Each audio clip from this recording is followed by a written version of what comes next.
खामोश मुलाकातें, बड़ा खेल, फील्ड मार्शल, फिर मुताहरे। कभी ओमान में खामोश राब्ते, कभी तेहरान में बैकडोर मुलाकातें, कभी वाशिंगटन को पैगाम, कभी खलीजी ममालिक को एतमाद में लेना। ये पहली बार नहीं कि पाकिस्तान मशरिक वुस्ता की आग बुझाने की कोशिश कर रहा हो। फर्क सिर्फ ये है कि इस बार दुनिया ज्यादा गौर से देख रही है। एक तरफ अमरीका है, दूसरी तरफ ईरान है, दरमियान में आबना हुर्मज है और एटमी प्रोग्राम का दबाव है। नीचे तेल की कीमतों का तूफान है और इसी शोर में पाकिस्तान बार बार मुज़ाकरात का दरवाज़ा खटखटा रहा है। इसी खामोश सिफारतकारी में फील्ड मार्शल आसिम मुनीर का नाम भी बार बार सामने आ रहा है। वो पाकिस्तान जिसे कभी दुनिया बहरान के चश्मे से देखती थी, आज एक बार फिर खित्ते में अमन के रास्ते तलाश करने वालों में शामिल है।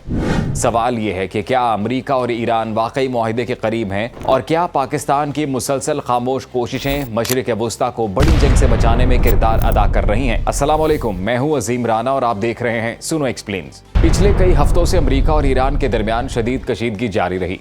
हमलों की खबरें आईं, जवाबी धमकियां आईं, आबना हुर्मज के बंद होने का खतरा बढ़ा, तेल की कीमतें ऊपर जाने लगीं, जहाज रुकने लगे और पूरी दुनिया को खौफ होने लगा कि कहीं ये जंग सिर्फ ईरान और अमरीका तक महदूद ना रहे बल्कि पूरे मशरिक वुस्ता को अपनी लपेट में ना ले ले।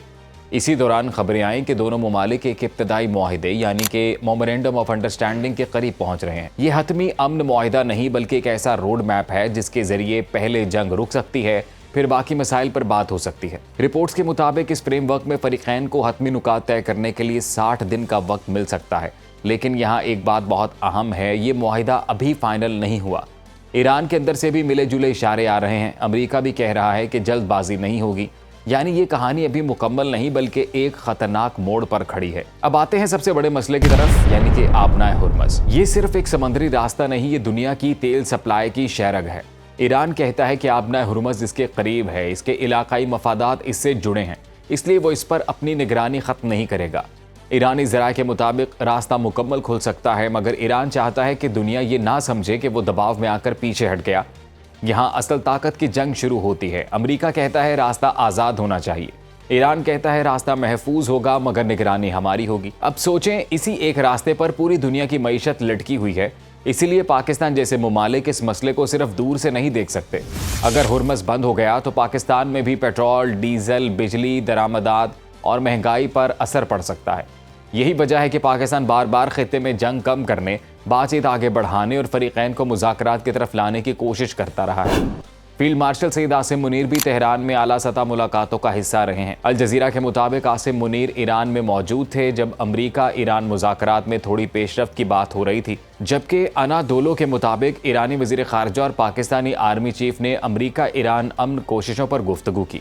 यहाँ पाकिस्तान का किरदार समझना भी ज़रूरी है। पाकिस्तान ईरान का पड़ोसी है, पाकिस्तान के सऊदी अरब से तारीख़ी ताल्लुकात हैं, पाकिस्तान के अमरीका से भी राब्ते हैं, पाकिस्तान एटमी ताकत भी है और पाकिस्तान के लिए खलीज का अमन मुआशी तौर पर भी बहुत अहम है।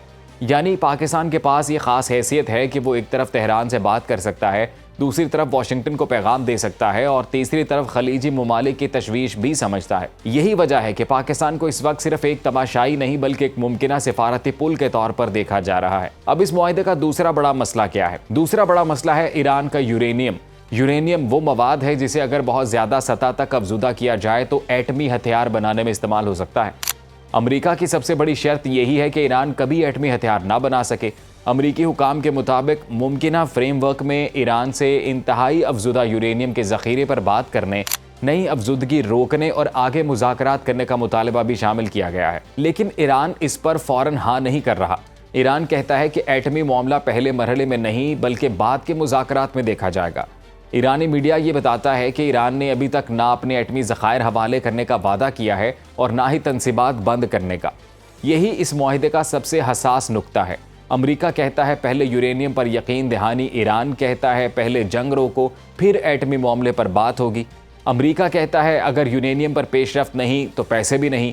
इसीलिए अमरीकी मौक़िफ़ को आसान अल्फाज में अगर हम यूँ समझे कि यूरेनियम नहीं तो डॉलर नहीं, यानी अगर ईरान अपने एटमी ज़ख़ीरे पर बात नहीं करेगा तो उसे मुआशी फ़ायदा भी नहीं मिलेगा। अब ईरान बदले में क्या चाहता है, ये एक अहम सवाल है। ईरान चाहता है कि इसके अरबों डॉलर के मुंजमद असासे वापस आएँ। ये वो रकम है जो मुख्तलिफ ममालिक के बैंकों में रखी हुई है। ईरान चाहता है कि पाबंदियाँ नरम हों, तेल की फ़रोख्त बहाल हो, मईशत को सांस मिले और अवामी दबाव कम हो। ईरान की मईशत पहले ही मुश्किलात में है। पाबंदियाँ, महंगाई, करेंसी का दबाव, तेल की महदूद फ़रोख्त, ये सब ईरान के लिए बड़ी परेशानियां हैं। और रिपोर्ट्स के मुताबिक अगर पाबंदियां नरम होती हैं तो ईरान को तेल की फरोख्त से बड़ी आमदनी हासिल हो सकती है। लेकिन अमेरिका ये कहता है कि पहले हुर्मुज़ खोलो, पहले एटमी मामले पर यकीन दहानी दो, फिर असासों और पाबंदियों पर बात होगी। यही वजह है कि दोनों तरफ एतमाद का बहरान है। ईरान अमेरिका पर एतमाद नहीं करता, अमेरिका ईरान पर एतमाद नहीं करता, इसराइल ईरान पर एतमाद नहीं करता। खलीजी ममालिक भी डरे हुए हैं और दुनिया को ये खौफ है कि एक गलत कदम जंग को दोबारा भड़का सकता है। अब यहाँ पर एक और बड़ा मसला है और वो ये कि ईरान का बैलिस्टिक मिसाइल प्रोग्राम। अमेरिका और इसराइल दोनों ईरान के मिसाइल प्रोग्राम को खतरा समझते हैं। पहले अमेरिका का जोर था कि ईरान के तवील फासले के मिसाइल खत्म होने चाहिए, लेकिन हालिया मुज़ाकरात में ये मामला शायद पीछे चला गया है, क्योंकि शायद अमेरिका ये जानता है कि अगर एक ही वक्त में आबनाए हुर्मुज़, यूरेनियम, पाबंदियाँ, मिसाइल, लेबनान, हिजबुल्ला, इसराइल सब कुछ मेज़ पर रख दिया गया तो मुआहिदा कभी नहीं होगा। इसलिए पहले मकसद ये है कि जंग रुके, रास्ता खुले और फिर बाकी मसाइल पर अलग अलग बात हो। अब लेबनान का जाविया भी एक अहम है। ये जंग सिर्फ अमेरिका और ईरान की नहीं रही, इसमें इसराइल, हिजबुल्ला, लेबनान और खलीजी खित्ता शामिल हो चुका है। कुछ रिपोर्ट्स के मुताबिक मुजव्वज़ा फ्रेमवर्क में तमाम महाजों पर जंग ख़त्म करने का जिक्र भी हो सकता है। लेकिन इसराइल अपनी आज़ादी अमल बरकरार रखना चाहता है, यानी इसराइल ये चाहता है कि अगर उसे लेबनान या किसी और जगह ख़तरा महसूस हो तो वो कार्रवाई कर सके। यही वजह है कि ये मुआहिदा बहुत पेचीदा है।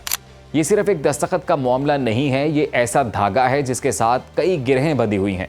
एक गिरह हुर्मुज़ की है, एक यूरेनियम की है, एक पाबंदियों की है, एक मुंजमद असासों की है, एक मिसाइलों की है, एक लेबनान की, एक इसराइल की और एक अमेरिका की अपनी अंदरूनी सियासत की भी है। ट्रंप के लिए भी ये मामला अहम है। वो नहीं चाहते कि अमेरिका एक और लंबी जंग में फंस जाए, लेकिन वो ये भी नहीं चाहते कि उन्हें ईरान के सामने कमजोर समझा जाए। और ईरान भी ये चाहता है, वो जंग खत्म करना चाहता है, मगर उसे ये तासुर नहीं देना कि वो दबाव में झुक गया।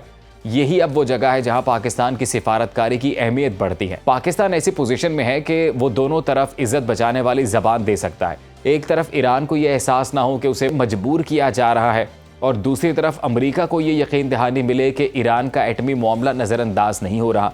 इसलिए पाकिस्तान की मुसलसल कोशिशों को आलमी मीडिया में नोट किया जा रहा है। अल जजीरा ने पाकिस्तान के किरदार को वाशिंगटन और तेहरान के दरमियान एक अहम सालिस कोशिश के तौर पर बयान किया है, जबकि एक्सियोस ने रिपोर्ट किया है कि field marshal Asim Munir Tehran में अमेरिका ईरान डील की कोशिशों के सिलसिले में मौजूद थे। ये पाकिस्तान के लिए सिर्फ सिफारती खबर नहीं है, ये इमेज की तब्दीली भी है। कई बरसों तक पाकिस्तान को आलमी मीडिया में दहशतगर्दी, कर्जों, सियासी बहरान या फिर मुआशी मुश्किल के जाविये से देखा गया है, लेकिन अब पाकिस्तान का नाम खित्ते में जंग रोकने, मुज़ाकरात आगे बढ़ाने और अमन के रास्ते निकालने के साथ लिया जा रहा है। ये पाकिस्तान के लिए आलमी पजीराई का मौका है, लेकिन हमें हकीकत पसंद रहना चाहिए। पाकिस्तान अकेला ये मुआहिदा नहीं करा सकता, पाकिस्तान अमेरिका को मजबूर नहीं कर सकता, पाकिस्तान ईरान को भी मुकम्मल तौर पर कायल नहीं कर सकता, लेकिन पाकिस्तान एक पुल ज़रूर बन सकता है, पैगाम पहुँचा सकता है, एतमाद का रास्ता बना सकता है और फिर सबसे बढ़कर खित्ते को जंग से बचाने के लिए मुसलसल कोशिश कर सकता है। और यही असल बात है। पाकिस्तान का किरदार कोई जादुई हल नहीं है, ये मुसलसल सिफारती मेहनत है। कभी राबता, कभी मुलाकात, कभी खामोश पैगाम, कभी इलाकाई क़यादत को एतमाद में लेना, कभी ईरान को समझाना, कभी अमेरिका से बात करना, कभी खलीज को यकीन दिलाना। यही वो मुसलसल कोशिश है जिससे पाकिस्तान की आलमी हैसियत बेहतर हो सकती है। अब सवाल यह है कि आगे क्या होगा। अगर मुआहिदा हो गया तो आबनाए हुर्मुज़ मरहलावार खुल सकती है, तेल की कीमतें नीचे आ सकती हैं, ईरान को कुछ मुआशी रिलीफ भी मिल सकता है, अमेरिका को एटमी प्रोग्राम पर मुज़ाकरात का रास्ता मिल सकता है और पाकिस्तान को एक जिम्मेदार सिफारती ताकत के तौर पर मजीद पजीराई भी मिल सकती है। लेकिन अगर मुज़ाकरात नाकाम हुए तो खतरा बहुत बड़ा है। आबनाए हुर्मुज़ दोबारा बंद हो सकती है। फिलहाल सबकी नजरें तीन चीज़ों पर है। पहली, क्या ईरान वाकई आबनाए हुर्मुज़ खोलने पर तैयार होगा? दूसरी, क्या अमेरिका पाबंदियां और ब्लॉकेड नरम करेगा? तीसरी, क्या ईरान यूरेनियम के मामले पर कोई ऐसी बात मानेगा जिससे अमेरिका मुतमिन हो जाए? और चौथी ये बात कि जो हमारे लिए सबसे अहम है, क्या पाकिस्तान की खामोश, मुसलसल और मुतवाज़न सिफारतकारी इस आग को कम करने में मदद दे सकेगी? ये जंग सिर्फ ईरान और अमेरिका की नहीं है, इसके असरात पूरी दुनिया पर पड़ते हैं। पाकिस्तान पर भी, आम पाकिस्तानी के पेट्रोल पर भी, बिजली के बिल पर भी, रोटी की कीमत पर भी और मुल्क की मईशत पर भी। इसीलिए पाकिस्तान का अमन के लिए मुतहरिक होना सिर्फ खारजा पॉलिसी नहीं है, ये पाकिस्तान के अपने मफाद की भी जंग है। और आखिर में बात सिर्फ इतनी है, ये मुमकिन मुआहिदा अमन का रास्ता भी बन सकता है और अगली जंग से पहले का वाकया भी बन सकता है। फैसला इस बात पर होगा कि अमेरिका और ईरान एतमाद का कोई रास्ता निकालते हैं या नहीं। और इस रास्ते पर पाकिस्तान, फील्ड मार्शल आसिम मुनीर और पाकिस्तानी सिफारतकारी की कोशिशें बार बार यही पैगाम दे रही हैं। जंग से कोई नहीं जीतता, मुज़ाकरात मुश्किल ज़रूर होते हैं मगर जंग से बेहतर भी होते हैं, और अगर खित्ते को बचाना है तो बातचीत का दरवाज़ा बंद नहीं होना चाहिए। मैं उम्मीद करता हूँ आपको ये वीडियो पसंद आई होगी। वीडियो पसंद आई हो तो इसे अपने देखने वालों के साथ शेयर कीजिएगा, वीडियो को लाइक कीजिएगा, कमेंट में अपनी राय का इजहार ज़रूर कीजिएगा और चैनल को सब्सक्राइब करना मत भूलिएगा।